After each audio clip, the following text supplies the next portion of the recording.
Good morning and welcome to the regularly scheduled meeting of the Board of Public Works for Wednesday, June 12th, 2019. Commissioner Garcia, Cabello, Davis, and Caloza are present. Vice President Cabello, we do have a quorum. May we start with Bureau introductions, please, starting with Bureau of Street Services. Good morning. Hector Banuelos, Bureau of Street Services. Good morning. Jenna Kwan, Bureau of Street Lighting. Hi, good morning. Jennifer Kong, Bureau of Sanitation. Good morning. Alan Kawaguchi, Bureau of Engineering. Good morning. Seffi Wiles, Bureau of Contract Administration. Good morning. Ted Jordan, Public Works General Counsel. Fernando Campos, Executive Officer. Vice President Cabello, we do not have any speaker cards under general public comment. We also do not have any commentary under the Neighborhood Council comment section. No speaker cards were received for any of the items for today's agenda. Hearing no speaker cards on general public comment, let's go ahead and close public comments. Let's also close the Neighborhood Council commentary as well.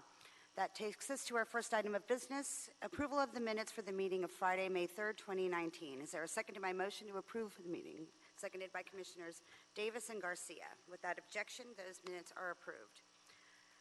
And now let's go to our first item on the agenda. Item number 1, annual assessment hearing, street lighting maintenance and operation for fiscal year 2019-2020, Los Angeles City Street Lighting District Assessment and District Frozen Zone, District Frozen since 1996.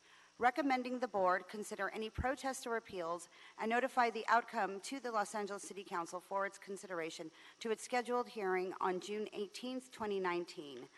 As we have no public comment, Mr. Flamenco. Commissioner, do you want me to do items 1, 2, and 3 collectively or individually since we didn't But we have to take them up individually, but you can just stay there since we have no public comment cards on either. Sure. Ruben Flamenco, Bureau of Street Lighting. Item 1 pertains to the annual assessments for street lighting maintenance assessment and operation for the 2019-2020 fiscal year. On May 17, 2019, the board adopted our board report and ordinance of intention for this item. On May 28, 2019, the City Council adopted our ordinance of intention for this item so that the required protest hearing may be scheduled today at the board and next week at City Council. Confirmation of the assessments by July 31st, 2019 is necessary for the County of Los Angeles to accept and include our assessments for collection on the 2019-2020 property tax bills. Approval of item 1 will result in assessment revenue of approximately $44,436,000 to the Street Lighting Maintenance Assessment Fund for the upcoming 2019-2020 fiscal year. We have not received any objections to date on item 1. We are requesting for the board to adopt item 1 and forward it forthwith to City Council. Upon adoption of this item by City Council, may then vote to confirm the assessments to adopt a final ordinance ordering that the street lighting maintenance assessments be levied for the upcoming 2019-2020 tax year. Thank you. Commissioners, any questions on this item? Commissioner Caloza. Thank you, Commissioner Cabello. I just had a friendly amendment to make for items 1, 2, and 3. I think there's just the wrong letterhead used. I think you accidentally listed Commissioner Cabello twice, and then I didn't get listed at all. I think this is the one coming from Dr. Campos. We could just correct. Which letter are you referring to, Commissioner Caloza? Because I have the City Council transmittal letter, and then I also have the actual ordinance, and then the notice letter that went out to City Council. Okay. Yeah, it's the one dated for May 17th, including in the board materials signed by you. What is it that you're looking for? Oh, this the letterhead. Oh, okay. I see that. Okay. Yeah. So is there a second to my motion to adopt this item as amended by Commissioner Caloza, seconded by Commissioner Garcia? Without objection, we'll send this item forthwith. And we will go now to item number 2. We do have a speaker card, Mr. Flamenco, so I will first read the item and then call it Mr. Sachs. Annual assessment hearing, street lighting maintenance and operation for fiscal year 2019-2020. 1996 to 1997 Z-Series street lighting maintenance assessment districts of 1996-97 only, assessments and district frozen since 1996. Recommending the board consider any protest or appeals and notify the outcome to the Los Angeles City Council for consideration to its scheduled hearing on June 18th, 2019. Mr. Sachs. Yes, thank you. Good morning, Arnold Sachs. For the record, Arnold Sachs. So a couple things here. You just met, actually, preaching to the choir, ma'am. You read something that was very interesting. The district assessment has been frozen since 1996-97, and we are in 2019. Okay. I mean, does it make sense? Hasn't the cost of electricity gone up since 20? And I believe they talked about something here about changing light bulbs, and that leads that question. I want to jump on it, but I'm showing some restraint. For street lights, they were going to go to low impact or low density, low something or other for street lights. So are they changing the light bulbs here? How many city council members does it take to change a light bulb? That one, and notice for public hearing. Anybody here for the public hearing for this district? I say no. ¿Por qué? Again, my Spanish is getting better, but your English is getting actually not as well as my Spanish. Thank you, Mr. Sachs. Mr. Flamenco. Ruben Flamenco, Bureau of Street Lighting. Item 2 pertains to the annual assessments for street lighting maintenance and operation for the 2019-2020 fiscal year. On May 17, 2019, the board adopted our board report and ordinance of intention for this item. On May 28, 2019, the City Council adopted our ordinance of intention for this item so that the required protest hearing may be scheduled today at the board and next week at City Council. Confirmation of the assessments by July 31st, 2019 is necessary for the County of Los Angeles to accept and include our assessments for collection on the 2019-2020 property tax bill. Approval of item 2 will result in assessment revenue of approximately $120,750 to the Street Lighting Maintenance Assessment Fund for the 2019-2020 fiscal year. We're requesting for the board to deny the protest, adopt this item, and forward it forthwith to City Council. Upon adoption of this item and denial of the protest, City Council may then vote to confirm the assessment and adopt a final ordinance ordering that the street lighting maintenance assessments be levied for the 2019-2020 tax year. Thank you, Mr. Flamenco. Colleagues, any questions? Seeing none, is there a second to my motion to adopt this item as amended by Commissioner Coloza, seconded by Commissioners Garcia and Davis? Without objection, item 2 is approved and will be sent forthwith. Item number 3, annual assessment hearing, street lighting maintenance and operation for fiscal year 2019-2020. Proposition 218 confirms street lighting maintenance assessment district. Assessment districts confirmed after Proposition 218. Recommending the board consider any protests or appeals and notify the outcome to the Los Angeles City Council for consideration to its scheduled hearing on June 18, 2019. Mr. Sachs.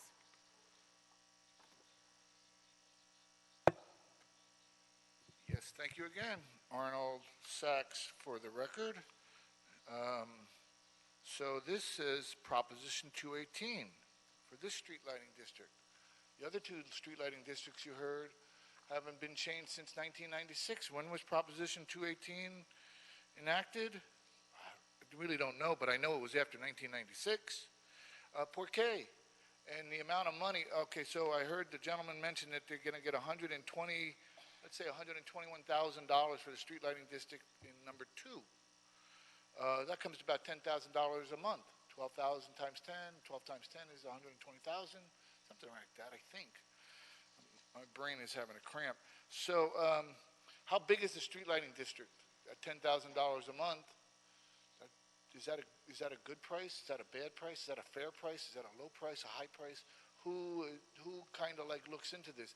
Is the public getting cheated on that? I mean, this is a DWP street lighting hoo-ha, right? Just out of curiosity, and why is this particular street lighting district affected by Proposition 218 and the other street lighting districts not affected by Proposition 218? And again, hold back that crowd of people that were noticed about this public hearing because they're ready to break down the doors. You got that covered. See, here comes somebody now. No, he's not coming for the hearing. Thank you very much for your time and attention. Thank you, Mr. Sachs. Mr. Flamenco. Ruben Flamenco, Bureau of Street Lighting. Item 3 pertains to the annual assessments for street lighting maintenance and operation for the 2019-2020 fiscal year. On May 17, 2019, the board adopted our board report and ordinance of intention for this item. On May 28, 2019, the City Council adopted our ordinance of intention for this item so that the required protest hearing may be scheduled today at the board and next week at City Council. Confirmation of the assessments by July 31st, 2019 is necessary for the County of Los Angeles to accept and include our assessments for collection on the 2019-2020 property tax bill. Approval of item 3 consisting of 34,596 parcels will result in assessment revenue of approximately $3,743,250 to the Street Lighting Maintenance Assessment Fund for the 2019-2020 fiscal year. The individual maintenance assessments for the 34,596 parcels in item 3 are increased by 3.81%, which is the consumer price index for the Los Angeles, Long Beach, and Anaheim cities for the 2018 calendar year as determined by the Bureau of Labor Statistics. This increase is for lighting districts created post-1996, post the passage of Proposition 218. We are requesting for the board to deny the protest and adopt this item and forward it forthwith to City Council. Upon adoption of this item and denial of the protest, City Council may then vote to confirm the assessments and adopt a final ordinance ordering for the street lighting maintenance assessments for the 2019-2020 fiscal year be levied. Thank you, Mr. Flamenco. Colleagues, any questions? Is there a second to my motion? Commissioner Garcia will second. Without objection, we will adopt this item and send it forthwith. This brings us to item number 4. Item number 4 in Council District 14. Change order numbers 41, 58, 77, 87, and 91. Skanska, Stacy, and Whitbeck, a joint venture, SSW, for task order package number 5. Recommending the board authorize the city engineer to issue unilateral change order number 41 for $270,437 to implement the changes in the viaduct superstructure elements to accommodate the contractor's requested deck construction joint to allow a 2-stage concrete placement of the deck. 2, authorize the city engineer to issue UCO number 58 for $192,499 for changes to the reinforcement configuration in the edge girders to eliminate conflicts identified during the Bridge Information Model, the BIM, coordination and conflict resolution efforts. 3, authorize the city engineer to issue UCO number 77 for $452,853 for additional design changes arising from the emergency change order ECO number 41 for the contractor requested deck construction joint. That's number 4. Authorize the city engineer to issue UCO number 87 for $1,998,474 for extending BIM modeling and conflict resolution efforts, including associated time impacts. And 5, authorize the city engineer to issue UCO 91 for $593,459 for additional engineering efforts to revise Frame 6 post-tensioning shop drawings due to change orders issued during the BIM modeling and conflict resolution efforts, including associated time impacts.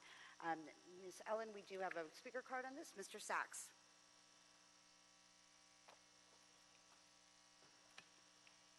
Thank you again. For the record, Arnold Sachs. So this item actually involves the 6th Street Bridge, the viaduct. Is this because I read about this in a different meeting, actually. And it comes to about $2.6 million in total changes. Unilaterally changed? Does that mean the city is paying the $2.6 million? Or is the contractor, these Skanska, Stacy, and Whitbeck, a joint venture? Or you could touch that one with a $100 bill.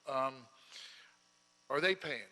Is this a split decision, or is this just the Board of Public Works has decided that the city is going to eat this $2.6 million? And $64 question is what fund is this money coming from?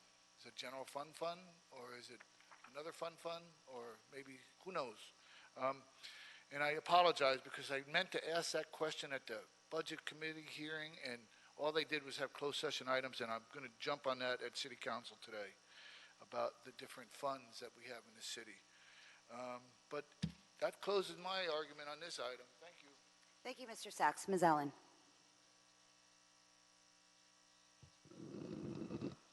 Good morning, Julie Allen, Bureau of Engineering. Here today to request authority from the board to issue the 5 unilateral change orders described in the what you read into the record. These change orders are number 41, 58, 77, 87, and 91. This project was awarded by the Board of Public Works as a task order package 5 to Skanska, Stacy, and Whitbeck on January 6, 2017, in an award amount of $190,950,000 with a contingency of about $14.7 million. And typically for construction projects, we are able to negotiate a fair and reasonable price with the contractor for each of the change orders that occurs. It's typical to have change orders in a construction contract. Unfortunately, in this particular project, we've been unsuccessful in negotiating many outstanding change orders with the contractor, and they have submitted a claim to the city that many of these change orders are associated with. So during the period over several months, we have tried to negotiate, and ultimately the contractor has said they're not willing to sign any further change orders on the project because they want to be able to reserve their rights for future cost and time impacts for the project.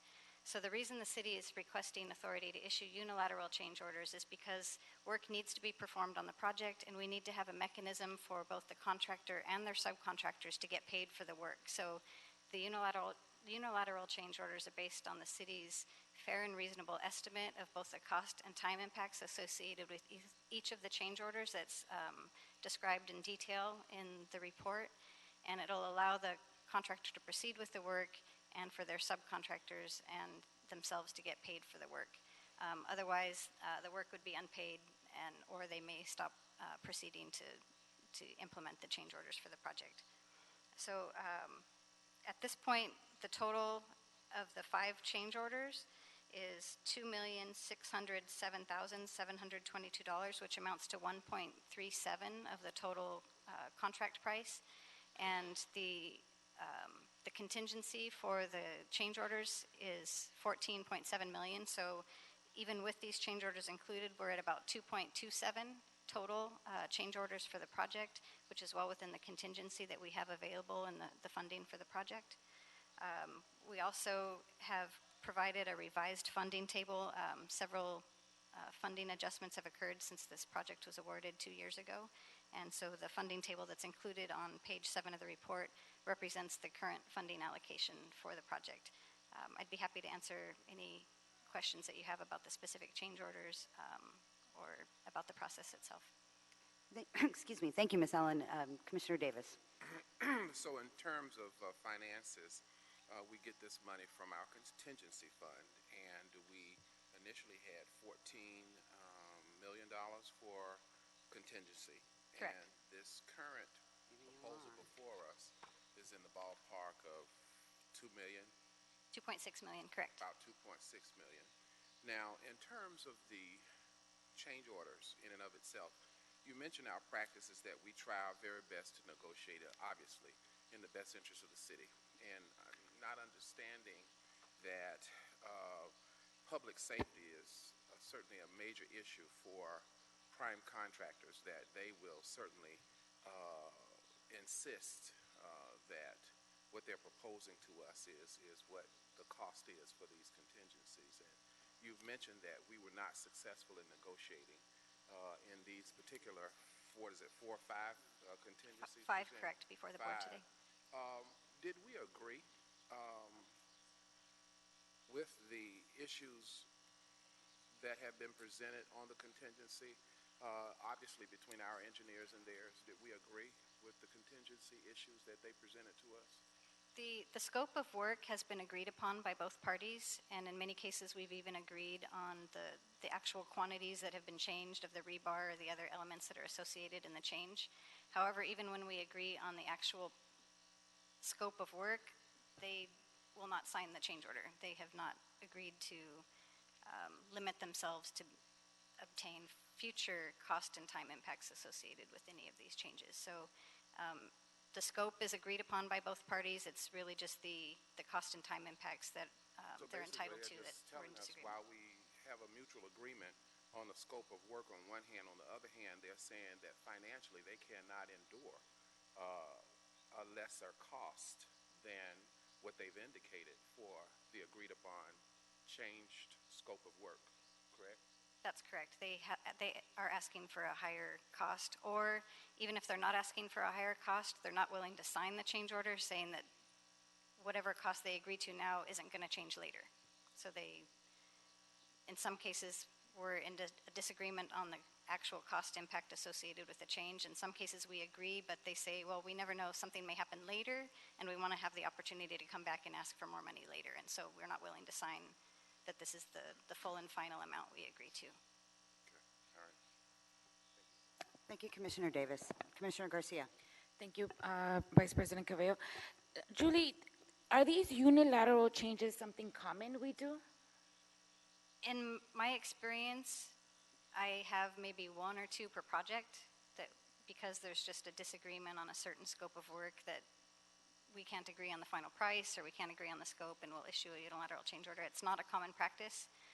Unfortunately, the negotiations with this contractor are not typical.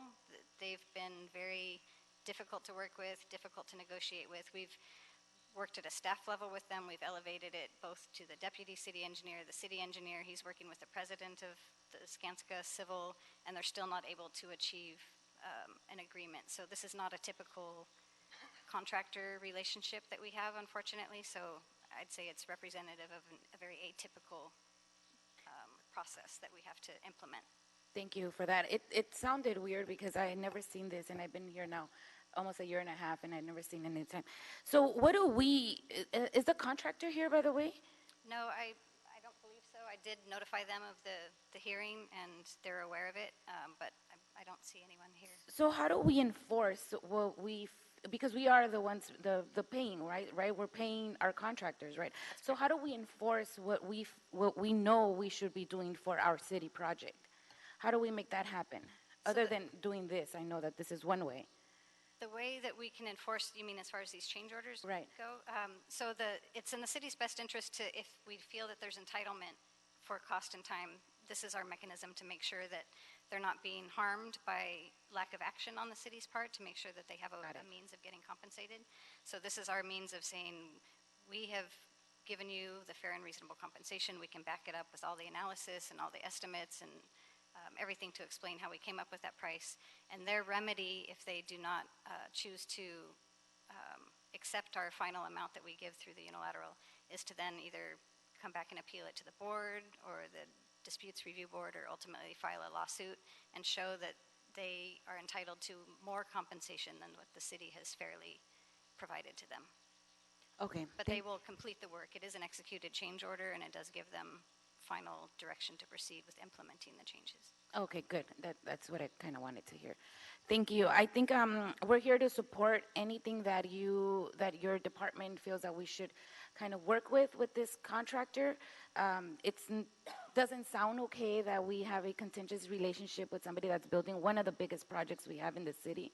So I will follow any direction to how to figure this situation out, because at the end of the day, we want to have a good relationship, but at the end of the project, we want to have an excellent project. And I know relationships can take a daunting impact to something like that. So whatever I can do, or as a board we can do to help mitigate the situation, we would be more happy than to do that, just to make sure that we do come out with an excellent bridge. Thank you. I appreciate that. Thank you, Commissioner Garcia. Commissioner Calosa. Thank you, Vice President Cabello, and thanks to my colleagues for expressing their support for this project. And I just also wanted to support what Julie has been saying, that everyone in BOE, from Gary to Julie and everyone in between, has been highly involved in this project. And we just came from an executive meeting this morning, going back and forth with a contractor on a number of items. And it is a complicated project, but I think we are dealing with a very unusual contractor in this case, in terms of their ability to cooperate and to really find solutions to these problems. And so I do want to acknowledge Julie for being put in a very difficult situation and trying to manage through these complications that normally wouldn't be there. And so with that, I would like to make a motion to move this forward. Excellent. Okay, motion made by Commissioner Colosa, seconded by Commissioner Garcia. Any objections? Seeing none, we will adopt the item and send it forthwith. Thank you. Thank you, Ms. Allen. Item number 5. Item 5 in Council Districts 8 and 9, tree removal, 3900 through 11300 South Main Street. Recommending the board find this complete street project, which includes tree removals, 1, classifies as operation, repair, maintenance, or minor alteration of existing street, sidewalk, and gutter involving negligible or no expansion of use beyond that previously existing and does not involve the removal of a scenic resource. 2, that the action is exempt under Article 3, Section 1, Class 1, Category 3, Existing Facilities, Sidewalk Repair and Maintenance of the City of Los Angeles Environmental Quality Act guidelines from 2002. And 3, that none of these exceptions to the use of a categorical exemption as set forth in Section 15300.2 of the State CEQA guidelines apply, and review and approve this tree removal permit request for the removal of 10 eucalyptus trees for the reconstruction of off-grade sidewalks and curb ramp installation. Tree replacements are required. Mr. Sachs. Yes, thank you again. For the record, Arnold Sachs. So a couple things. Last week we had a tree removal from a parkway, but it's not mentioned in this one. So something. But it's also, has Metro been notified? And also, because I get this, is wheelchair ramps for the sidewalks, which is mandated by ADA. But it will affect bus stops. Will Metro be notified if any bus stops are blocked or anything to that effect? And this is 3900 block to the 11300 block. So that's about 70 blocks, 80 blocks on both sides of the street. They just did an item in another meeting, a health commission meeting, where they want to put out, just so you know what I'm going to, they want to put out trash bins in Skid Row, and they allocated X amount of funds for it. But, and this is a big but, they didn't allocate any funds to empty the trash bins. So this being said, there's probably trees on both sides of the street. Pretty sure, I would imagine, but my imagination is. So I'm just asking again, is this both sides of the street? And has anybody been to the Rose Garden at USC? They have a wheelchair ramp that's metal that runs right down the middle of the field. It's 40 feet long, maybe 30 feet long. Easy peasy piece of work. The city decides they want to do wheelchair ramps, and it's like a rat maze. Por qué? Again, my Spanish is getting better. I'd appreciate it if somebody actually went out, and maybe you've already done that, but just don't give a rat's patoot. But I do, because that's just throwing away money. And the city is very good at throwing away money. I'm trying to catch it, okay? I'm sorry. And please pass my apologies on. You throw people under the bus, I'm going to 2 minutes. Beep, beep. Thank you, Mr. Sachs. Mr. Banuelos. Good morning, Vice President Cabello, Commissioners, Representatives, Mr. Jordan, and Dr. Campos. Hector Banuelos with the Bureau of Street Service, or Streets LA, Urban Forestry Division. What we have before us is a request to remove 10 large eucalyptus trees growing on the the trees are located on the 6400 through the 10,400 block of Main Street, which is within the Main Street Corridor, a Complete Streets program. The trees, actually the Streets LA and the Bureau of Engineering collaborated on several occasions, met on several occasions to discuss alternatives to try to retain as many trees as possible. There are about 249 trees going along the whole corridor within the Complete Streets program here. We discussed and implemented some alternatives to save about 4 trees, large trees. There were several other trees that would be minimally impacted that will also be retained. Unfortunately, the alternatives that were discussed were not feasible to implement to save these 10 large eucalyptus trees, and therefore need to be removed in order to perform curb, gutter, and sidewalk repairs. There is one tree that's going to be affected by a access ramp, crosswalk, where they're going to be installing a new traffic control device and also a new access ramp. So that tree is going to be negatively affected and need to be removed. The eucalyptus trees they can't sustain much root pruning, if at all, and so there's not recommended, it's not within the current best management practices to root prune these large trees. And so that's just root pruning, it's not an option. And so with that, the Bureau, if approved, or the contractor will be planting a minimum of 20 24-inch box-sized trees to replace the removed trees, and the Bureau of Streets LA will be watering the trees once they were notified that they're planted. The neighborhood Department of Neighborhood Empowerment, the Council Districts 8 and 9 were notified of the tree removal permit request, as well as the Community Forestry Advisory Committee. We did not receive any objections from the council districts. And the Streets LA did review the environmental document, the notice of exemption prepared by the Bureau of Engineering, and we agree that the document does properly address the removals and replacements of the trees for this project. Any questions? Thank you, Mr. Morelos. Just a clarification for the record. Can you repeat the addresses that the trees will be removed from? Yes. I heard you say something different than what's in the board report and on the agenda. I just want to make sure we get that correct for the record. It's a long stretch of roadway here, right? So the trees are located at various addresses. I can go down the addresses of each tree location. There is one tree growing in front of 9107. Well, we don't need every address, but I just want to make sure that it's consistent with what's in the record, what's on the agenda, and the board report for public information, because we have the 3900 block through the 11,300 block of South Main Street. I thought I heard you say 6400 block, so I just want to make sure I got that. That's correct for the record. Well, yeah, the trees are located within the 6400 block through the 10,400 block. Okay, so that's different than what we have on the agenda. That's what I'm concerned about. Okay, yeah, so the agenda, or actually the board report lists the whole corridor where the project limits are. So it's going from the... Sir? Okay, it's... I just want everything to be consistent for the record. The project is from the 3900 block, which is right around Martin Luther King Boulevard, and it's going all the way down to the Imperial Highway, which is at the 11,300 block of South Main Street. Perfect. Thank you. Commissioner Davis. I wanted to get some clarification.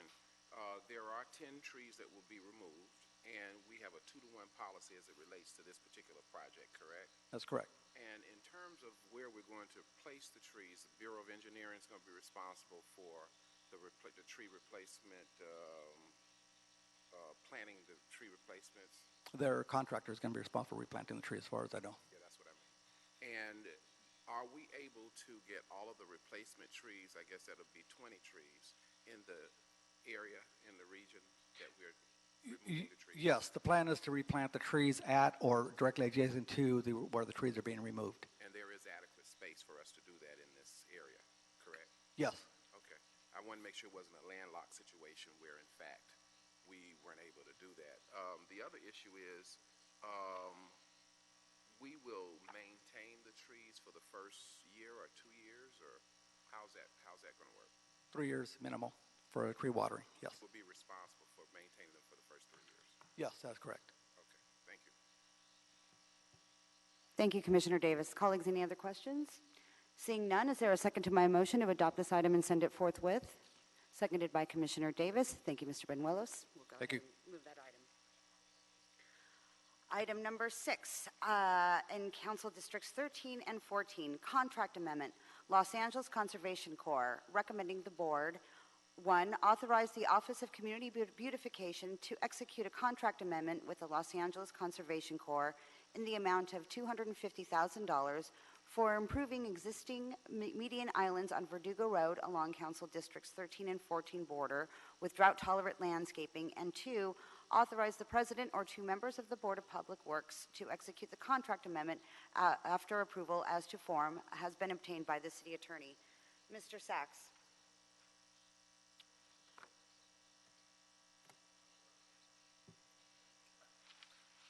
Hypnotizing myself while I sit there. Thank you. For the record, Arnold Sachs. A couple things here.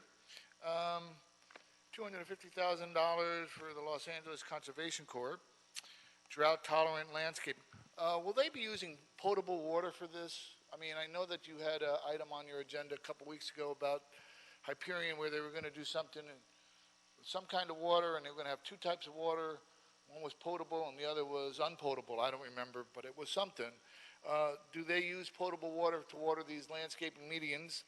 And what would happen if there was like a delay, like if the Los Angeles Conservation Corps, and why there isn't more of these contracts awarded to the Los Angeles Conservation Corps?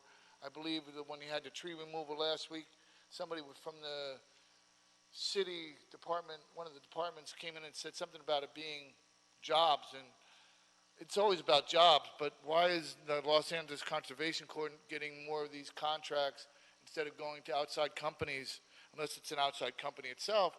But who would pay for a delay? Like in item number 6, when you talked about the 6th Street Viaduct, I thought it was like 20 months behind schedule, or maybe even further behind schedule, and nobody paid for that delay. Oh wait, the city paid, which means the public paid. Just out of curiosity. And I think that's it, pretty much. Thank you, Mr. Sachs. Mr. Roch. Good morning, Paul Roch, Director of the Office of Community Beautification. LA Conservation Corps is one of the nonprofit community-based organizations under contract with OCB to provide various beautification services on a citywide basis.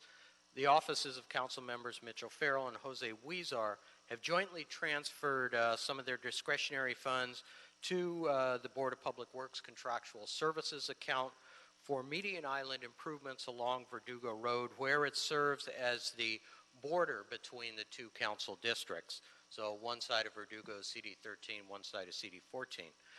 Funds have been transferred into the contractual services account. With board approval this morning, OCB shall execute a contract amendment with the Conservation Corps in order to provide these requested services. Work on this project shall include design, engineering, construction, and related work at the median island along Verdugo Road, which will include the demolition of asphalt, because the median islands are currently just asphalted over with nothing on them, and then replacing them with trees and drought-tolerant landscaping. All work, LA Conservation Corps will obtain all the required permits from the city in conjunction with this work. Thank you. Colleagues, any questions? Commissioner Garcia. Thank you. I have a quick question, Paul. Do you know if any of these funds will be used for summer youth jobs? These ones in themselves will not. Conservation Corps will be using more of their adult crews because they're going to be on a median island, on a busy street, and doing a lot of asphalt removal and construction and stuff like that. Okay, thank you for that. That's right. Thank you. Any other questions, colleagues? No, I'll move. Seeing none, we have Commissioner Garcia move to adopt the item forthwith, and seconded by Commissioner Davis. And with that, the item is adopted. Thank you. Item number 7 in Council District 15, Contract Amendment Gang Alternatives Program, recommending the board, 1, authorize the Office of Community Beautification to execute a contract amendment with the Gang Alternatives Program to increase the ceiling limit of the contract by an amount of $148,634. 2, authorize the Bureau of Sanitation to piggyback on the contract with Gang Alternative Program to provide funding for the operation and maintenance of the Harbor City Greenway. And 3, authorize the President or 2 members of the Board of Public Works to execute the contract amendment after approval as to form has been obtained by the City Attorney. Mr. Sachs.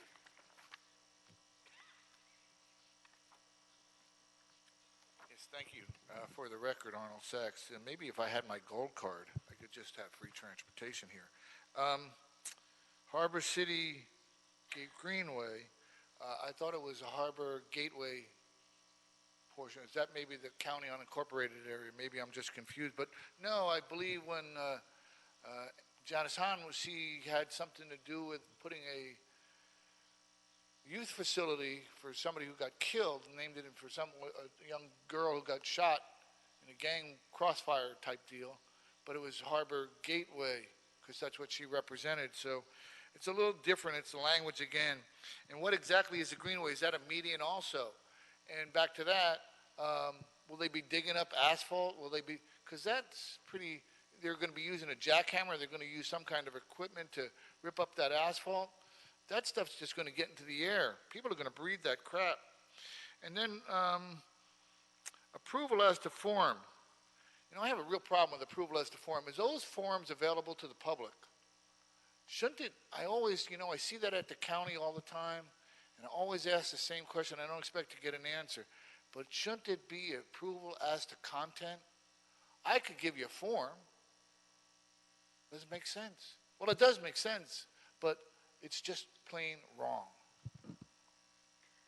Thank you, Mr. Sachs. Mr. Roch. Paul Roch, Director of the Office of Community Beautification. Gang Alternatives Program is another one of the community-based nonprofit organizations under contract with OCB.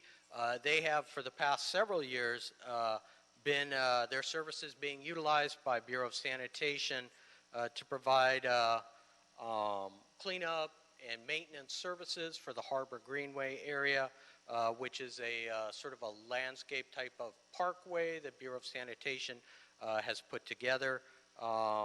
Some of the work performed is opening and closing of the gates. It's an area accessible to the public, trash removal, pet waste removal, replacing of trash liners in the litter receptacles, conducting overall walkthroughs of the area, serving as eyes and ears basically for the city should there be any problems in the area, doing some light plant trimming and tree trimming, and basically just being out there to control anything needed in the public right away. Also, a few other sanitation locations are being added on this particular year at 87th and Manchester, 47th and Broadway, and at the University Park Rain Gardens. Same type of work basically out there, litter abatement, some replacement should anything go wrong with the irrigation systems, and basically serving as eyes and ears. Thank you, Mr. Roch. Any questions, colleagues? With none, is there a second to my motion to adopt the item and send it forthwith? Commissioner Davis seconds, and with that, we'll adopt the item and send it forthwith. Thank you. Thank you. Our final item, this clears the desk of all voting items, correct, Dr. Campos? That is correct, yes. Okay, excellent. And our final item takes us to our O report, Transportation Project Status Update from Metro. We do have a public comment card on this item. Mr. Sachs, I believe you have how long? Vice President, we have 1 minute and 18 seconds left for Mr. Sachs. Thank you so much. And thank you, Mr. Campos. You do a great job of keeping track of the time. For the record, Arnold Sachs. Yes, it would be really interesting. I went to a transportation committee hearing, or board meeting on Friday, and to hear that discussion, it was fascinating. They even had somebody who was an emeritus, I don't know. But he had been on the board for a long time. The chair was rusting. But the discussion referred to a lot of things that these board members were saying, but nothing was getting done. Like, people were saying, I've been on the board for 15 years, and I've been doing this for 20 years, and I've been doing, and the emeritus, or whoever, that's what it is, he's been longer than anybody, and nothing ever got done.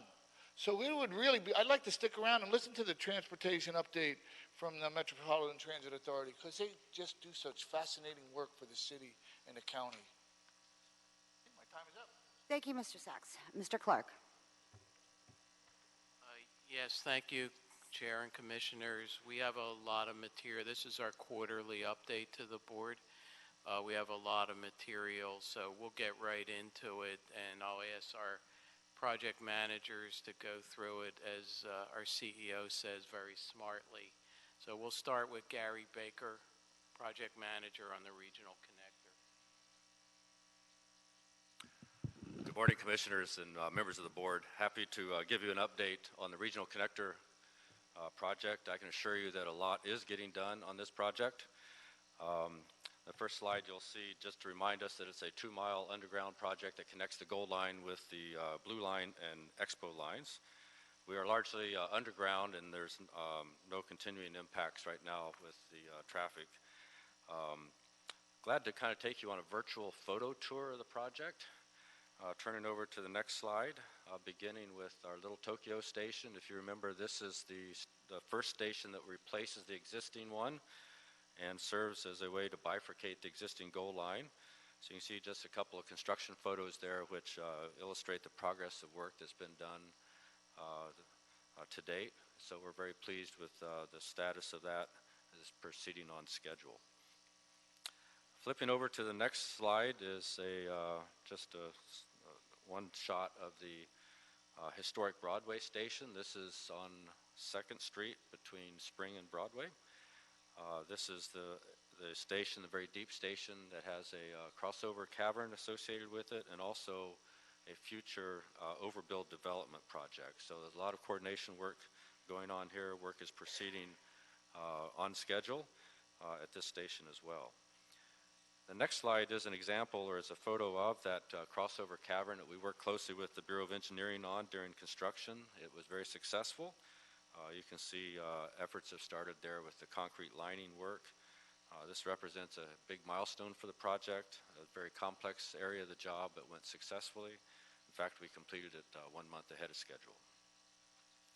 And then finally, the Bunker Hill Station. The picture on the right there shows the placement work being prepared for the 2nd level deck. So that's a very deep hole in the ground. It's quickly filling up with concrete. These are large buildings, if you will, that are buried ultimately. Work is proceeding there also very timely. So very happy to report that. And then the last reach of the project is the cut and covered along Flower Street between 4th and 7th and Metro. And so you can see on the right photo, the very end of that photo is the tie-in point with the existing 7th and Metro station. We're preparing to break into that connection point within the next month. So that also is another milestone for the project. Finally, the next slide is just some upcoming street restoration work. We'll be before the board requesting approval of some street closures or lane reductions in the Little Tokyo area, and this is for the final street restoration. It's kind of reverse of what we did a few years ago, beginning with Temple Street in the fall of this year, and then finally the 1st and Alameda intersection. We're all very sensitive to the community's needs here, and we're aware of the upcoming Nisei Week in August, 2 weeks in August. So we've begun communication already with the community there, as well as with the fire department and LADOT in preparation for these closure requests that they'll be presented to the board here in the next couple of months. And then finally, the communication, community relations, we're very active, especially with the Little Tokyo community, but you can see a list of the meetings that have been held. There's another community meeting scheduled for tomorrow, focused on the Little Tokyo area and the upcoming impacts with both the street closures and the service interruptions for the Gold Line. And then I always like to close the presentation with just a quick update on the Business Interruption Fund. On the Little Tokyo area, we've awarded since last report to the board about a $50,000 grant. Again, this is a period where there's not a lot of at-surface work, so the disruptions are very minimal. I expect these numbers to probably increase in upcoming work or in upcoming months as we begin more activities at the surface there in this area. So that concludes my report. I'd be glad to answer any questions if you have any. Thank you. Okay, thank you. Next will be Stephanie Leslie, our construction manager on Crenshaw's project. Good morning. Normally we show you a lot of our civil components, but right now the shift of the project, we're really focusing on installation of our systems, our electrical power systems, our communication, our train control systems. Here we are showing on the top photo a photo of our train control, our TPSS, excuse me,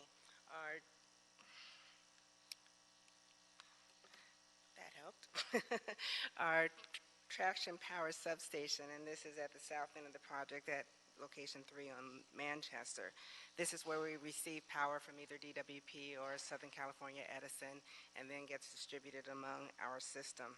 The bottom photo is an example of one of our junction boxes that we use as a pull box to make various cable runs up and down the alignment.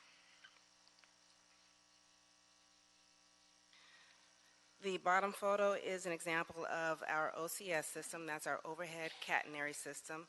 And the contact wire is where the train actually receives its power and is energized and can run up and down the alignment. The upper photo, you can hardly see it, but it's hard to see, but at the top right corner of the photo is a shot of our OCR. And in our tunnels and our cut and cover structures, we're using an overhead contact rail system in contrast to our OCS system. And it's the rail itself that's energized that the train then gets its power, and that's again through our tunnels and our cut and cover structures. The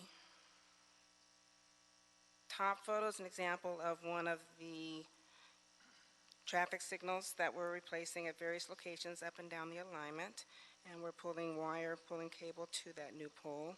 The bottom photo is an example of this crew is installing our lightning arresters, and if we go back to our own homes, we have surge protectors protecting our TVs, our computers, etc., our electrical components in our homes and our offices.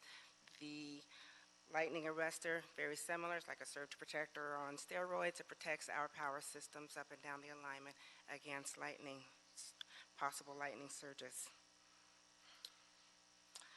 Next photo, the top photo, we are installing lighting systems in our tunnel. Bottom photo, again, more conduit and utility work going on along the project. Seems like utility work doesn't end. We relocated a lot of our utilities to do some of the underground work, and even now we're still going back and putting some of those relocated utilities in their permanent alignments and locations at the end of the project. Next photo, the top one, we are within the tunnel installing more of our electrical and cabling systems and tunnel lighting. The bottom right photo, this is one of our cabinets in our auxiliary power room. Auxiliary power room is that power system powers up our emergency systems, our the aux power room powers our emergency systems for the project.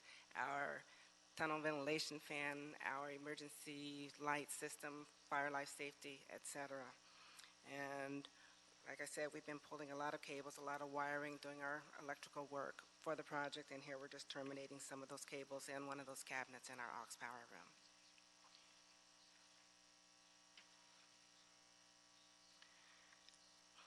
This slide's just an update on some of the rework that Walsh Day is performing in the Park Mesa Heights segment of the project. They are making progress on the remaining work from the restoration closures that we performed last year between June and November. The second category, those are various rework items that Walsh Day is performing in the Park Mesa Heights area of the project between 48th and Slauson. And again, they are making progress on that work also. The third category, the electrical traffic signal street lighting, they are not working on that yet, and that's usually something that's done as we get closer to restoration and final paving work and final striping work within that segment. So we will not see progress on that third category yet. And lastly, an update on our business interruption fund for grants within the Crenshaw segment. Any questions? Thank you. Somebody, All right, I'm still chairing. Hi, still here. Commissioner Caloza. Thank you, Vice President Cabello. Hi, Stephanie. Hello. Can you please just give us a sense of how we count the businesses? Is it the businesses that are counted here, the 196, just the ones directly impacted by closures? Or is that everyone along the project? Because I just want to ask a few follow-up questions versus the business count and the number of grants awarded. Okay. Do you mind if I bring help? Good morning, Vice President Cabello and Commissioners. My name is Jessica Spearman. I work for Metro. I work on the Business Interruption Fund as well as the Business Solution Center, which is a business resource center on Crenshaw. The way in which we determine eligibility for a business, so we've got a variety of eligibility requirements for a business. Our board actually authorized us to denote businesses as small mom and pop businesses, which have 25 full-time employees or fewer. For the Business Interruption Fund, they must be along the alignment, which means that they must be along the rail corridor with their property line facing or abutting the rail corridor and have direct construction impact.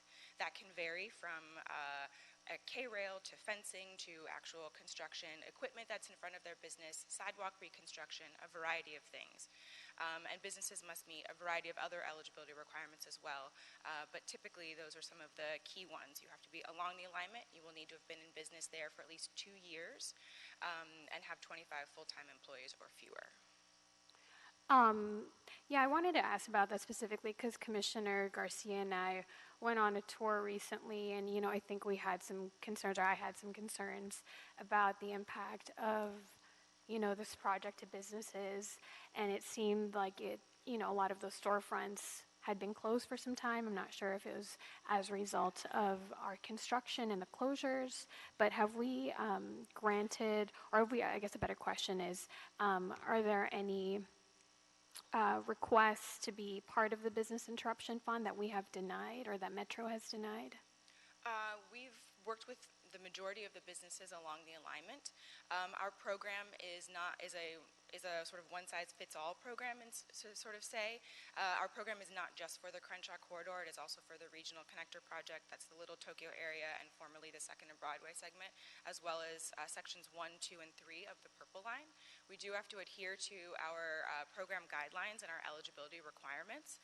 Where we can, we have made administrative modifications to be inclusive to most of the businesses.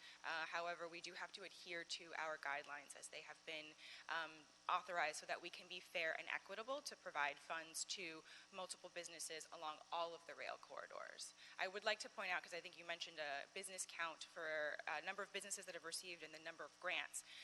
The way our program works is that you don't just get one grant if you have ongoing construction impact. So it's not just a one-time thing for business owners. If you have continual construction impact, maybe you've had it a particular quarter of a year, maybe you've had it ongoing for time, you are eligible to engage with our program, provided that you meet the eligibility requirements, receiving up to $50,000 per impact year. So it is the number of grants awarded is actually for multiple businesses have received more than one grant. Thank you, and I do appreciate Metro for having this fund available for the businesses, but have there been any businesses that we've denied to be a part of the Business Interruption Fund?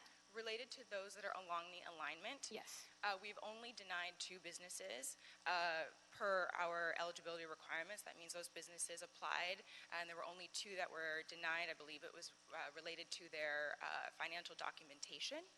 There are businesses that are on other portions adjacent to perhaps an alignment for all of the corridors who may feel construction impacts, but as they are not, as they do not adhere to the eligibility requirements, we're not able to work with them. On the Crenshaw project, however, we do refer businesses specifically to our Business Solution Center for additional support.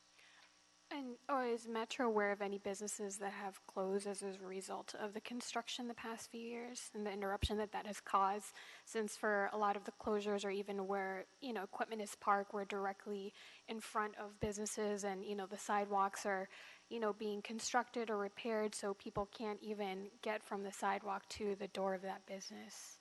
We do track businesses, specifically grantees, that remain in business post-grant award. So we do track businesses that remain in business 6 months, 12 months, and now 24 months. For the quarter 1, 2019, we have, let's see, let me read you some of these stats. For the 6 months, we have 93% of businesses that remain in business 6 months post-grant award. For 12 months, we have 84% of businesses, and for 24 months, it's 74% of businesses. That is for all 3 rail corridors. We do track business closures. In particular, along Crenshaw, I actually don't have the number on me, but I can provide it to you. We do track business closures and do our best to work with businesses. I'm unable to say specifically if a business closes as a direct result of our construction. Specifically on Crenshaw, however, we do work with businesses with our Business Solution Center to ensure that they have additional resources as well as additional resources. And have you received any complaints from either the businesses or any of the people who live in the neighborhood about the length of this project and the additional time it's taking? Not specifically for our program.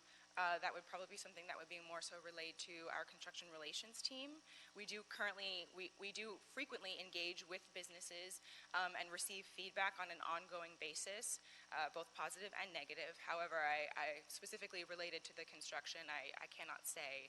That would be something that would typically be relayed to our construction relations team. Relevant to our 2 business support programs, we do our best to, of course, hear what everyone has to say and ensure that they are aware of the services that are available to them, including the Business Interruption Fund. Okay.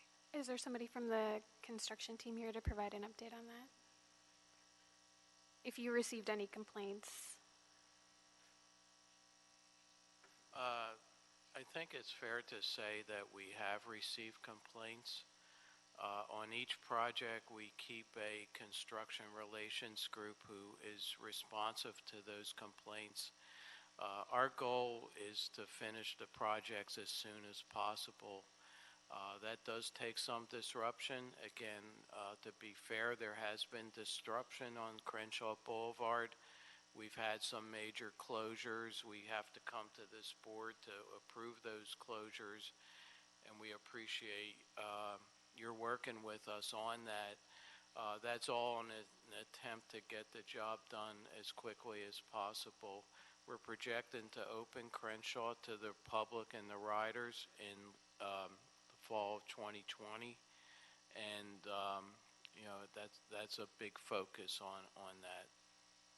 And we've been working directly with the council offices, both the 8th and 10th district offices equally, in terms of approval for permits, as we've been having them presented here at the board over time. And sometimes it's decisions, do we do a major closure with, I'll say, significant disruption but less time versus spread out and have a less significant impact over a longer period of time. Those are things we work with the city staff, and ultimately we have to come to you for those approvals. And I'll just ask one more question, then I'll yield my time. But can we just get an update from Metro in terms of when we expect for some of the items on the punch list to be fixed? I think one of the main ones that I saw was of great and apparent concern was that new sidewalks that were put in by the contractor were already cracking, and that I'd never seen before. I've only been in this position for a few months and gone only on a few construction sites, but these were new sidewalks being put in, and I think there are a number of issues that I saw while on the job site relating to quality, relating to access issues for people and their actual property line and where the sidewalk meets, and there was a huge lift in some of those areas that I think Stephanie and a few of the other folks at Metro have acknowledged. And is there a commitment there from Metro to make sure that we return the community in a better place and make sure that these issues are corrected? There absolutely is a commitment from Metro that we will not leave the community in bad shape. Those items will be addressed. And in fact, our CEO, Phil Washington, wrote a letter to Mayor Garcetti to emphasize that commitment on Metro's part. Commissioner Garcia. Thank you, Commissioner Davis.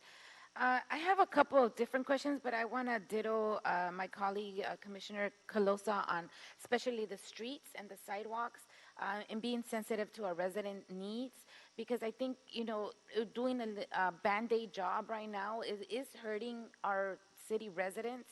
But not only that, we're expected to kind of zero in and leave it back to normal in fall of 2020. That's almost a year from now. So our residents have to live with this sidewalks. And, when I was out there, one of the concerns was one of the residents' home was impacted by the sidewalk now being lifted from them. And I don't know what those residents, if they have wheelchairs or they have any type of situation that impairs them from that. And I just thought that that was not to the best that we can provide as a city. And I know that it's, Metro, you're the contractor, but the contractor really has to execute an excellent job, even if it's only temporary. So I don't know what message we need to give to our contractors to make sure that being sensitive to a resident needs is what we expect as public works commissioners, but we really want that to happen, to make sure that our sidewalks are not cracking after 6 months. It just sounds like they use not the best material, but just being sensitive to those residents that were really impacted, not just by street closures, but impacting their outside, their own walking situation. So I'm not asking a question. I'm just saying, how do we make ourselves more responsible and accountable to these residents? And I just don't want to. I want to be sensitive to their needs. It's more what I want to say. But I do have a question for the Business Impact Fund, more on your outreach efforts.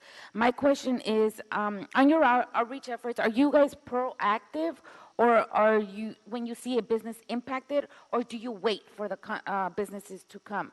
No, we are most certainly proactive. We work very closely with our construction relations team and our construction team to understand the kind of impacts that are going to be occurring to ensure that we do advanced outreach. We recognize over implementing this program for more than 4 years that it takes multiple touch points. So we are constantly out on the corridor to speak with businesses, to inform them, to participate in construction updates that are presented to the community, and to hold our own workshops to ensure that businesses know that the program is available to them, and to walk them through the eligibility requirements and the process. So we work very closely with construction relations to understand the types of potential closures that may be happening or impacts to make sure that we are very proactive. Okay, so this is a consideration. I heard your eligibility. Your eligibilities are businesses that have been in business for at least 2 years or more. Well, a business that when you start a business is kind of when you need the most help. So what happens to those businesses that unfortunately opened their business 1 year into it and now are impacted by this? I just feel that that's kind of a disservice to our new business owners that are trying to make it happen. And as a business owner or ex-small business owner, those first 2 years were the most important years for us. So how are we helping those folks that are being impacted and have less than 2 years being in the business? Most certainly. So with our Business Solution Center, which is a business resource center, it's located actually on the alignment. It's co-located in the Los Angeles Urban League. We provide direct support, free business development support to businesses. So if you are under 2 years, or even if you've been in business for longer, we provide direct support to business owners. We've built more than 25 first-time websites. We provide marketing, social media, accounting management in the areas of bookkeeping, tax preparation, branding, social media, I think I've already stated. So we provide a lot of direct support for those businesses. Additionally, once a business has reached their 2-year mark and they have direct construction impact and meet the other eligibility requirements, they're able to engage with our program. And so we are also monitoring that to see how long a business has been in business, to see if they do reach that 2-year mark, when they do reach that 2-year mark rather, if they are eligible and if they can engage in our program. So we we provide a lot of support, in particular from our Business Solution Center, which are free services. Okay, that's good to hear too. Also, I did ask during our tour if I can get a live, like a real-time status of the businesses that are exactly on Crenshaw and the, what is it, the Expo? Is it Martin Luther King, yeah. Because there was 3 businesses that were completely impacted. And when we were driving back to City Hall, actually one of the stores, there was construction workers on their store watering so I thought, how is anybody going to go in there and shop when we're really at their doorsteps? So I just, it doesn't have to be now. I know I asked for it, but do you have a direct real life of those 3 businesses that are still in business only on that corridor? I can speak to the businesses that are within that block. I'm not certain of which 3 businesses, but for the businesses that are along that block from on Crenshaw, from MLK to Stalker, we have 11 businesses that have engaged with our program and have received grants. Most of them are repeat grantees, including property owners. Commercial property owners are eligible for our program as well, so they've also engaged with our program. Perhaps if they don't have, they're unable to rent their space, so they're able to engage with the Business Interruption Fund. So we've worked with at least 11 businesses. There are a couple more that once they reach their 2-year mark, we will continue to outreach and engage with them for our Business Interruption Fund. And of course, our Business Solution Center works closely with all of these businesses. Of the 11, only 2 that are BIF grantees have closed. There are a number of other businesses, about 4 or so, that were once canvassed, probably as early as 2014, that do not appear to be in business. However, I am unable to confirm for sure, as it's hard to make contact sometimes with business owners. And 2 businesses, actually 2 of the 4, pardon me, one business in particular, rather, was one kind of business and now is operating as a new kind of business. So we continue to work with those businesses directly. But Which business was that? It was a hair shop. It is now Babacar's African Braids. Okay. So it was a different hair shop under the same name. There's also a wireless company that was a wireless cell phone store, I believe, and it's now operating under a new name with a new business owner. So we continue to engage with those businesses. But in particular, of the block, roughly, we've worked with 11 businesses, and most of them are repeat grantees several times over. Okay, thank you for that. I'd like to just highlight, if I may, Sure. We have a new piece of collateral.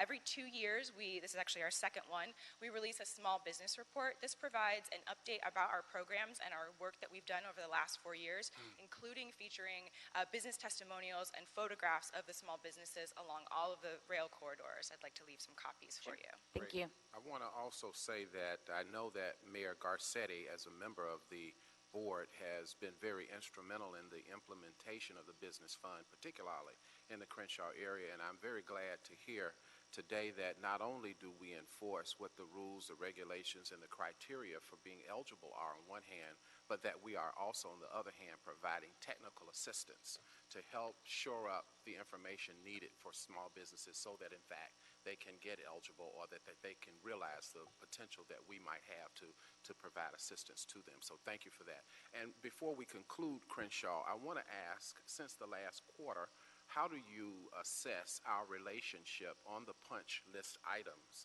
in which we've had to relate with the Bureau of Engineering? And I saw that there was some accent or focus on that, but just give me a brief summary as we conclude the Crenshaw reporting. What is your assessment of our dealing with your prime contractor that you supervise, and then of course our relationship with BOE, and of course that's the dynamic in which we've had to kind of effectively manage from your perspective? So the previous slide gives the raw statistics of where we're at.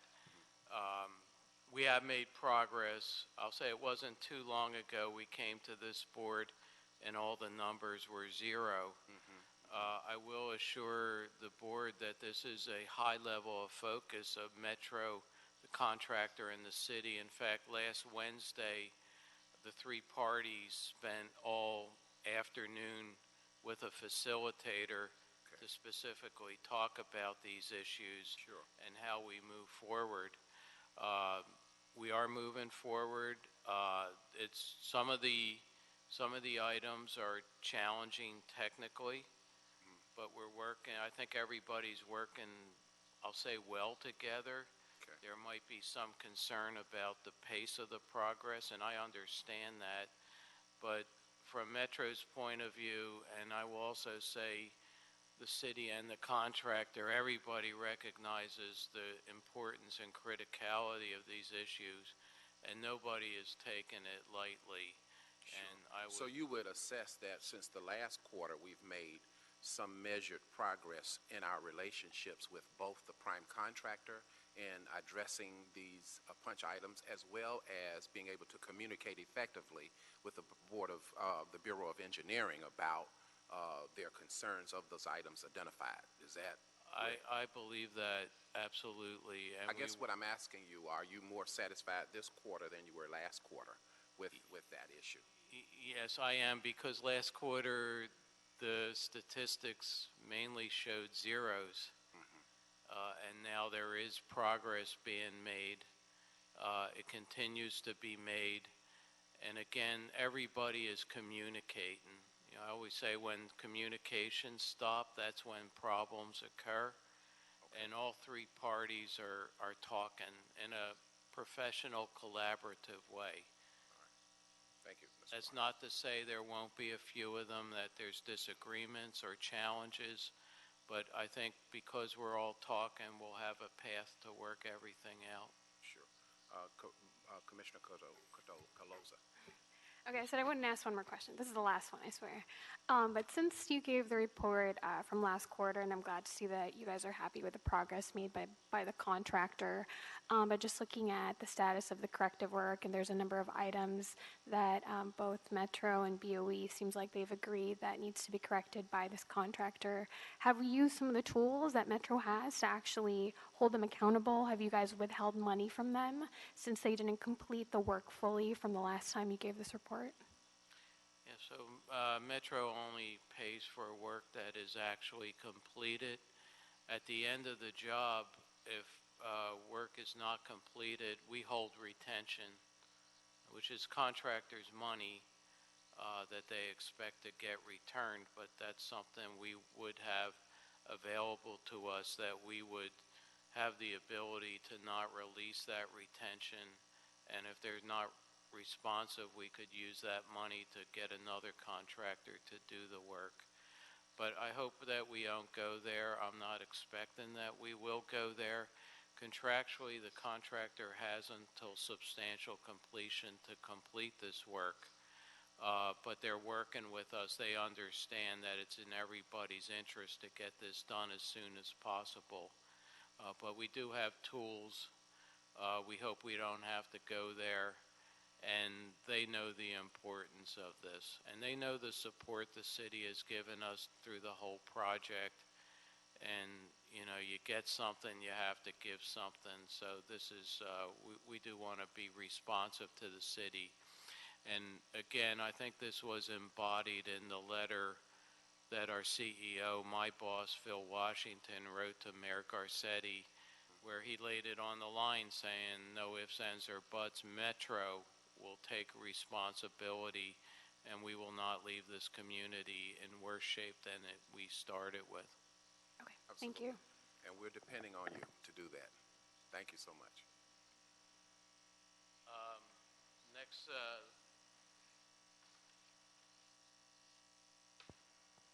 okay, now we'll go to our Purple Line project with Jim Cohen, project manager for Purple Line 1.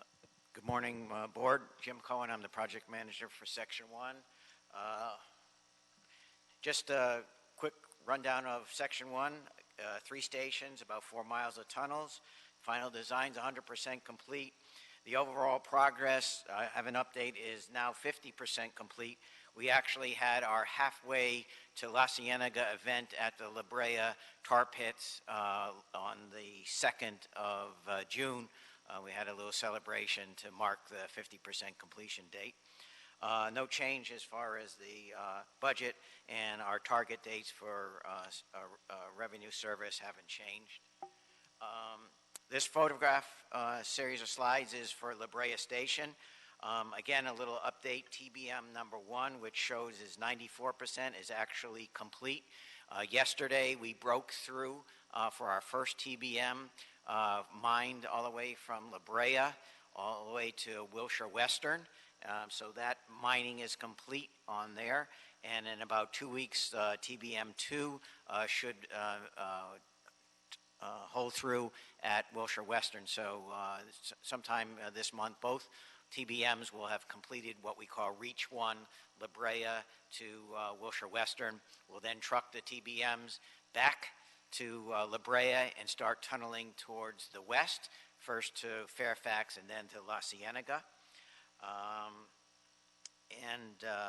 As far as the Fairfax station itself, the photographs, La Brea station, we completed our concourse slab, which is the area of concrete above the platform. So you have a platform level, and then you have a concourse level where people come down. We've done a portion of that. I misspoke it. We didn't really finish it all, but we've done some of our work there. And La Brea continues to be used to support the TBMs as we go to Wilshire Western, and La Brea will also be used to support the TBMs as we go to Fairfax and La Cienega. Next photograph is Fairfax Station. Fairfax Station, the tunnel, the liner, HDPE has been completed, and the protection slab, which protects that sort of bathtub effect, is completed, and that's shown on the lower left portion. So we've got our water stops in there, and the photographs on the right show that we've actually started placing the rebar for the invert, which is the lower level of the concrete. And actually last night we just completed our first invert placement at Fairfax. So we're starting to build the station back up from the bottom and placing our concrete. And the BIF has already been discussed. Are there any questions on section 1? I have a quick question. Sure. Garcia. Thank you, Commissioner Davis. Quick question. Are these the same contractors that, and I should probably know that, I just don't have it in front of me, but are these the same contractors that we're using in the Crenshaw line, or two different contractors? Section 1 is a joint venture of Skanska, Shea, and Trailer. Okay. So Crenshaw, I believe, Shea, Wall Shea. So there is a mix, and then as far as regional, Skanska is on regional and Section 1, and Skanska obviously is on your bridge project. So it's a different joint venture. And for this part of it is Skanska too? Skanska, yes. Okay. Yes. Trailer Shea is three parties. Got it. Okay. I don't see any punch list situation here. Is there an issue with this situation in your? Well, I wish we were that advanced that we would have a punch list at this point in time. But right now, our work is underground. All our surface work is temporary, and it's been in place for a while. So when we complete the stations and remove the decking, then we'll be in a similar situation as Crenshaw. We'll be replacing the curb gutter, sidewalk, and streets, and that's when we would be discussing punch list items. So at this point in time, Section 1, we're only 50% done. We're not in a position to generate punch lists at this point in time. Okay, that explains it. Thank you. Any other questions of West Side Purple Line? All right, thank you. Thank you.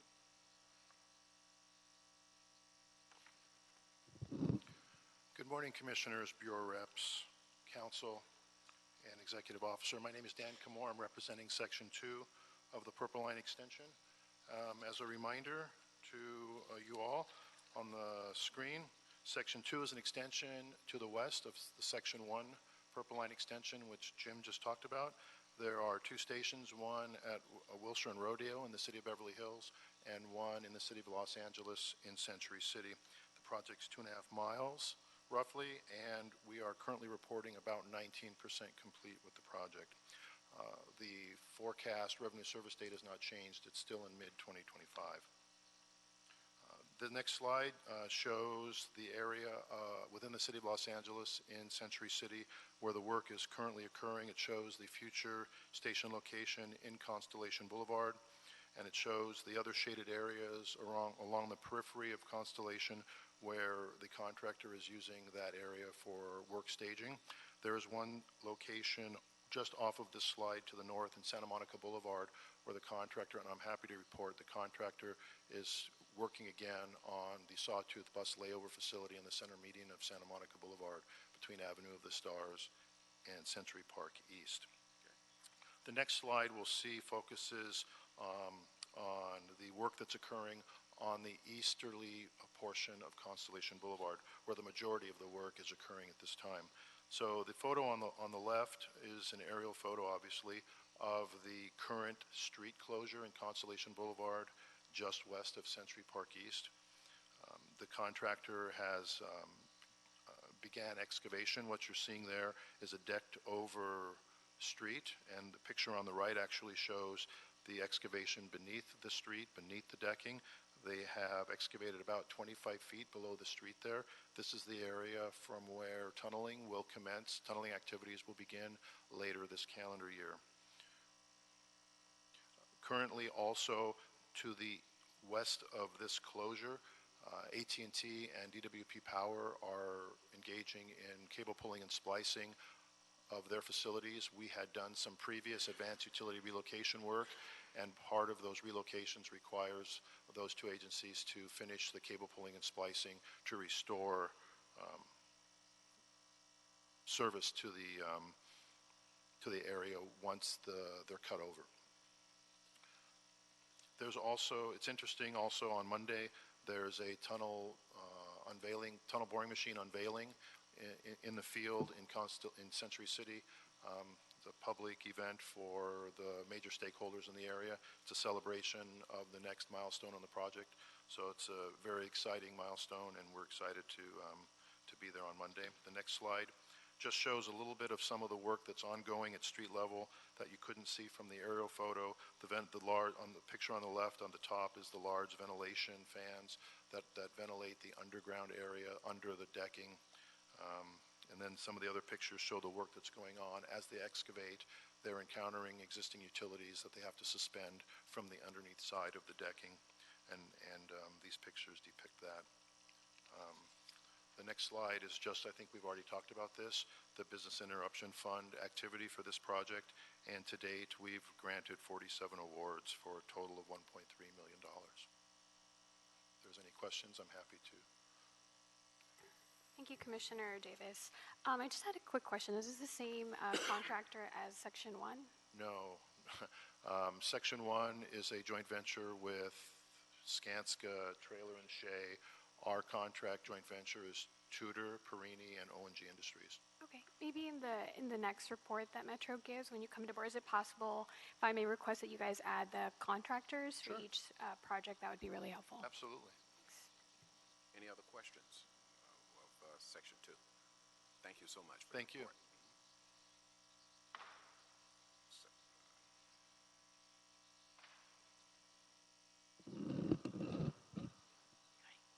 Good morning.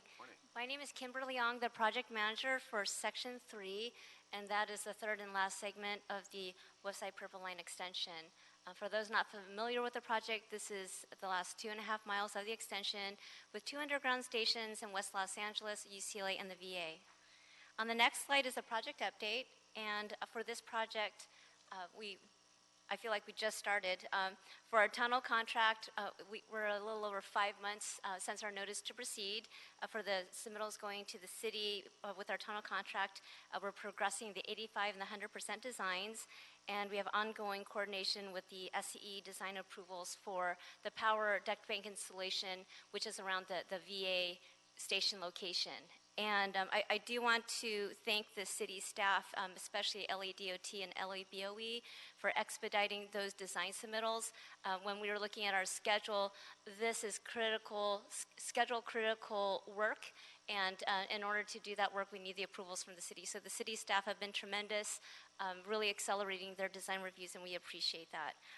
Although not in the city, we do have the VA, and we're continuing with our access easement agreement with the VA. We do have an approved MOU with them. And as far as our field work, again, since it's only been 5 months since NTP, currently it's in the investigation stage, and we're continuing with our geotechnical field investigations. For our other contract that we have, it's our stations track work and systems contract. For that contract, we just recently awarded the contract, and later this summer, we expect that we'll have our notice to proceed.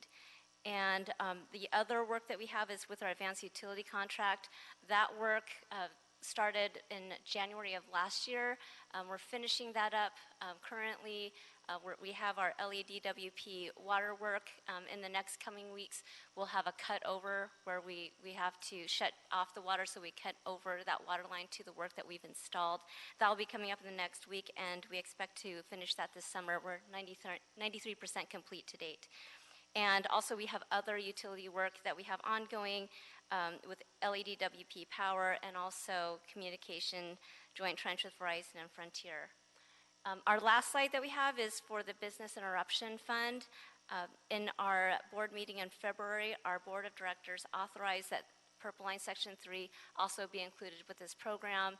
Since it's earlier on in the phase of our work, we don't have any grants awarded at this time. So that concludes my presentation. Are there any questions? I just wanted to generally ask, what is our anticipated time of completion for this project? Of course, we're all excited for it to get to UCLA. Being Trojans on the board, we certainly look forward to the completion of the project overall. And I know that oftentimes the date changes, but what do we have in terms of our anticipated completion of the project at that site to date? So we're also looking forward to having this connection into West Los Angeles. Traffic is sometimes snails can be faster than driving a car. But currently our revenue service projection is in 2027. And this will be tremendous, not just for UCLA, but having this completed prior to the Olympics, there are some added benefits to the region as well. Wonderful, wonderful. Any other questions, Commissioner Garcia? Yeah, quick question. Thank you for, I was wondering about that timeline too, but I have a question. I see here that there was an MOU executed with the Veterans Affairs. Are we going to impact them? Are we on their land? Just kind of more clarification of this MOU. And have we thought about if we are impacting any accessibility? Do we have a plan of action for our vets not to be impacted when this all kind of comes to fruition? Yes, and I'm going to say for both of our station locations, we're actually on the property of UCLA and the VA. I know you didn't ask about UCLA, but I'm going to bring up UCLA as well because we care, right? Yes, right. So yes, both of our stations are on the property of UCLA and the VA. We do have requirements to still provide that accessibility to our pedestrians and the patrons that use the facilities of the location where we're doing construction. So we're working very closely with the VA to minimize that impact. Now, as far as where our stations are actually located, they're in parking lots.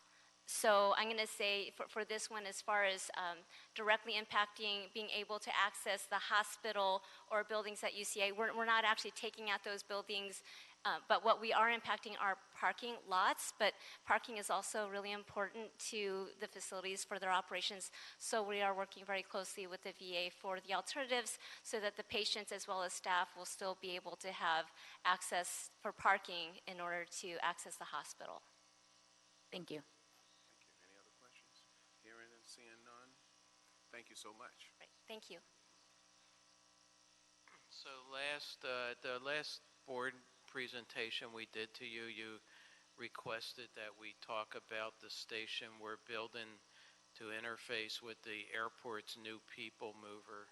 So Tim Lindholm, you haven't met Tim before. He's our executive officer in charge of this project, and Tim will go through this quickly.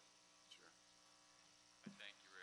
Good morning, commissioners and staff. Good morning. Good morning, Tim. I am very, very happy to be here today because I get to brief you on Metro and Loblaw working together to finally provide a world-class airport connection to our transit system in 2023. So it's coming up. Right. So I'm going to walk you through a slide deck, but first I'll just give you a sense of where we're at in terms of progress. All of our environmental documentation is complete. We have all of our clearances. Funding is in the bank through Measure M and some other state grants. We've hired a world-class design team in Gruen and Grimshaw that have built this sort of infrastructure in places all over the world. We're at 90% design right now. The way we're procuring this project is through design bid build, which is us completing the design all the way through 100%, and then we're going to go get a contractor. So design is about at 90%. We're pushing forward towards 100%. In a couple months, we're going to start going out on the street for requests for qualifications for contractors. And most importantly, we're just about a couple weeks away from acquiring the site where all of this happens, and that's critical to the city too, because this is a collaboration between Metro and LAWA. LAWA's building the automated people mover. We're building the station that connects that to Crenshaw, and we need a piece of property to build all this stuff, and that's about to close. So LAWA's going to take the first step of actually starting to build columns and infrastructures for the APM guideway starting in 2 weeks. So if you look up at the renderings, I can't see them that well, so I'll do my best to guide you. But we'll go from left to right so I can show you how the station works. On the left-hand side, you can see it in the very corner is the bike hub. But then right next to it, that's the viaduct or guideway that the APM LAWA's building. That's the automated people mover. And it goes right through the site and connects directly with our station. And the whole mission of this design team, both for Metro and for LAWA, has been that this station needs to feel like it was built together. That it's, you can't tell the difference between your average passenger can't see what's LAWA, what's Metro. That this is just a world-class station. So the intent of the station is to connect the guideway, which is 50 feet up in the air, with Crenshaw and the Green Line extension, which are at grade. There's a mezzanine level underneath the guideway for the automated people mover that connects directly with the mezzanine in our station. So that's the area you use to get back and forth between the different modes of the station. So going further towards the right, you've got the main hub. You can see the Crenshaw line and Green Line in the foreground, and then a massive bus plaza where we're consolidating all of the buses for the area. Also, there's drop-offs on both sides of the street, one on the LAWA side of the street underneath their guideway, and one across Aviation on our side of the street. And last but not least, a multi-use path, or bike path that LAWA and Metro are collaborating on. Next slide, please, Ray. So this is a view of the station looking from Aviation Boulevard, and it shows the drop-off zone. And we are trying to achieve a world-class Los Angeles piece of infrastructure. And you can kind of see that what we're doing here is we're trying to build a non-enclosed building that kind of respects the weather of Los Angeles, that for the most part it's very temperate, but also for those moments where there is inclement weather, then we have canopies and rain protection for that sort of thing. It's a highly sustainable building. Right now we're chasing leadership in energy and environmental design of gold. Like to get to platinum. I'm not sure if we're going to get there. But that's the general look and feel of the station. And if you notice the gold canopy up on the top of it, you'll start to see how that follows the entire station, which is a long linear station. And that canopy is kind of a wayfinding machine that shows passengers where to go in the different modes. Next slide, please. So we're at here is the mezzanine level. This is, if the Crenshaw line is at grade, the guideway's up here. The mezzanine is what connects it all together in the middle. So you can see in the background, you can see the APM. Actually, you can see a train barely up there. So this is the view looking towards the APM connection. And if you were to turn right, you would go down to the Crenshaw light rail platform. Oh, okay. Next slide. Now on this slide, we are at grade. We're on the Crenshaw light rail platform. So this is where you're going to go and get your Crenshaw trains and your Green Line trains. You can see that canopy still continuing. If you follow it, it's like a skeleton. Next slide. That's the bus plaza. It's an all exterior space. Again, it's got these massive canopies that provide sun and rain protection, but a lot of areas for seating and public space, and there's retail, and so it should be a pretty vibrant and exciting place to be to wait for your bus connection. Next slide. So just some future milestones. Like I said, in August of 2019, we're going to start our procurement processes by going out for a request for qualifications. We're going to finish up the design in November of 2019, hopefully award our main contract in June of 2020, and have this thing completed in fall of 2023 to match up with what LAWA's doing on the APM. So with that, I will close my comments. Yes, Happy to answer any questions. I wanted to thank you. I know I asked the question last quarter about the Metro connector, and I'm glad to see you here. And it really answers some questions that I had from the last quarter, and I'm very glad to see the connectedness between the Crenshaw line and other lines as it relates to the people mover carrying us in. Now, connectedness is one of the true great values of a great transportation system, pulling all of us together. And as I look at one of your charts here, I see that we have the Crenshaw line, LAX, as you've stated. We have the bus plaza where we get the buses in. What about cabs? Oftentimes in some metropolitan systems, we've talked about a place where cabs also could come in and be a part of the network of transportation. And I would even venture to say Lyft and Uber for some citizens who travel in that way. Is that a part of the vision as we talk about connectedness of all forms of transportation leading to the major milestone of transportation, which is our airport? So what do you think? That is absolutely part of the vision, Commissioner. So it's hard to see right there, but in front of the main hub building, there is a kiss and ride there where vehicles can pull in, and this could be private vehicles, this could be Ubers, Lyfts, cabs. On the other side of the street, there's an even bigger facility underneath the ITF station, which is the Lawa station. They've also got a mirror kiss and ride and cab facility there, and the mezzanine connects them, so you can walk across the street through the mezzanine. So through collaboration between Metro and Lawa, we believe we've got enough kiss and ride facilities to make it all work there, because we know that people are going to get dropped off there. Great. In TNCs. Thank you. Commissioner Garcia. Thank you, Commissioner Davis. I have one clarification, one comment, and one question. Okay, let's do them all. One clarification. Are you saying kiss and ride? Yeah, Oh, I've never heard that. that's what we call them. A quick drop off, don't stay too long, get your job done and move on. All right. Thank you. I never heard of that, but I like it. So good. My comment, is this the actual design that we are going to construct and put in place? This is the actual design. It's been pretty similar to this since about 30% design, but now we're putting the final touches on it. We're going between 90% and 100%, which is when we're speccing out bolts and all the details. Got This it. is I guess I have two questions. My comment on this is that this is a really nice design. I really like the way the direction and the vision for LAX is coming, and I'm glad that Metro was part of that as well. Usually, and sometimes with big entities, one wants to do one thing, the other one wants to do another. I think it's time that we all kind of collaborate for the better of the residents and the tourists and everybody else that visits the airport. This is very nice. I can't wait to see it, and I can't wait to be part of it, but it's a very nice design, so congratulations on that. Thank you. I really appreciate that. Did that. And I guess my last question is, being that I do come from the Valley every day, and I'm not sure, I know there's talks in the Valley about rail system and so forth, but my question is, in the future, are we looking for any connector to also from the Valley to LAX to come? And maybe it's already in the works, I just don't know. I'd be glad to answer that. There's a variety of future rail projects that are funded in Measure M.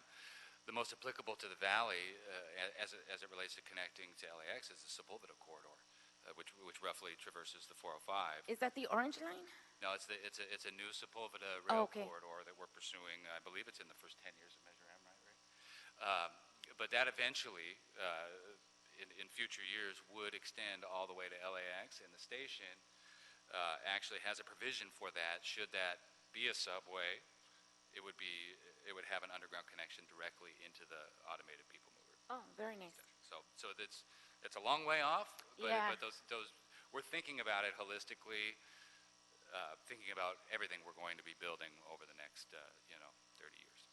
Okay, thank you for that. I'm glad that San Fernando Valley is in the talks somewhere up in the future, but eventually we'll have a connection between the Valley and LAX. Thank you. That's right. My final unresolved question is, will the people mover drop us off for rental cars? So how is that going to interact? It does. That's the next stop. So we're the second to last stop, the one I'm showing you here. There's one more, which is the consolidated rental car facility. So that's got its own stop, not far from this, and that's where they're building the big it's like the biggest concrete structure in So the it world. will take you straight to the rental Straight to car the Conrack.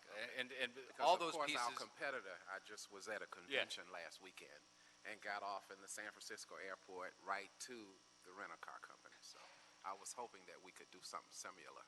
Yeah, I hear Not you. to take their idea, but It's all the pieces together, through the LAMP program that LAWA is doing and the transit program that we're doing and how it all ties together. That's what the entire program is all about. Because getting the shuttle vans out of the central terminal area is probably the single biggest thing that will help get the terminal flowing again. great. Thank you. I'm sorry, Commissioner Caloza. Thanks, Commissioner Davis. With these projects, especially this one coming up at LAWA, do they include any PLA agreements, or do Metro projects typically have that? Absolutely. This project will have a PLA agreement. Okay. And what about all the other ones that were reported on? Everything else has a PLA agreement. Yep. Okay. Everything we do. Perfect. Thank you. Yeah, I was just hearing and seeing none. Thank you so much. You're welcome. Appreciate Have a your nice day. report.